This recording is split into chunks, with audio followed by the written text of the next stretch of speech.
Hey everybody, Rob Nelson here.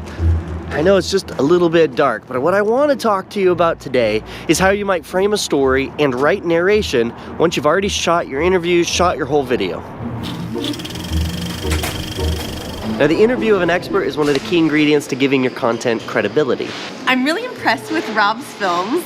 You were taking photos or filming at the same places I was taking photographs, and it's like, doesn't even look like we're in the same place. And if you're new to making documentary films, one of the first things that you're going to have to do is figure out how to take your interview subject and fit them within your film. I feel like it's been a gift to have, as a scientist, to have someone be able to translate my work in this really fun, engaging way. So in this video, I'm going to explain the basic strategy that most people use, and then I'm going to show you how I do it. My secret ingredient in taking an interview and building your story around it. Let me start from the beginning, where I hope you started from. You probably already outlined what you wanted to talk about in the video, right? And then you shot your interview, then you shot a bunch of supporting B-roll about what that expert was talking about, and now you're in the editing process. You have all these clips in the timeline, and you're like, where do I start? Well, most people start like this. You'll transcode the audio from the expert. Basically, you'll watch what they say and you'll put it into words. Then you're going to piece those little sound bits together into a comprehensive story, and you'll use it as the basis for covering all your points. I explain this because this is how most people do it. Now, there are a lot of advantages, of course. First of all, if you have a lot of people that you've interviewed, it keeps everything organized. Also, if you're a producer that doesn't edit, then it allows you to work with all these clips from the interviewees and organize them into something comprehensive and then hand it off to the editor. Now, the disadvantage is that it adds an extra step to the whole process. Now, if you're a small production like myself, you're like a one-man band, then you can avoid all of that. Let me show you how I do it. First, you should understand that I never have a film that's a solid interview. You definitely can, it's just not my style.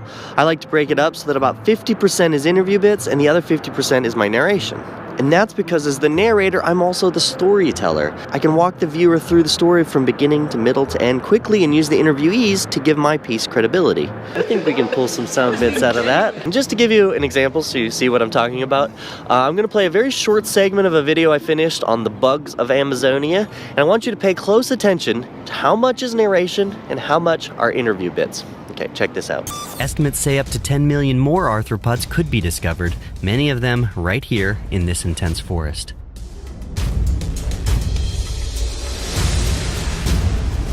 The Amazon is really where it's at for insect and plant diversity. A ton of different species. I don't even know what this is anymore. First stop, the big city of Iquitos. Sucking up some bugs and seeing what the diversity of bugs looks like here in the city. So apparently this is the best way to get around the town. Iquitos is a booming but kind of ramshackle town here in the middle of the Amazon. It has, you can only get to it by boat and by plane, so it has no roads to it. So it's this city that is amazingly growing almost out of nowhere in the middle of the Amazon.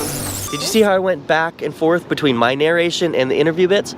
Basically what I wanted to happen was I wanted to talk about the diversity of bugs in the Amazon, and so I asked specific questions to my interviewees about diversity, and then I went back and forth telling that story.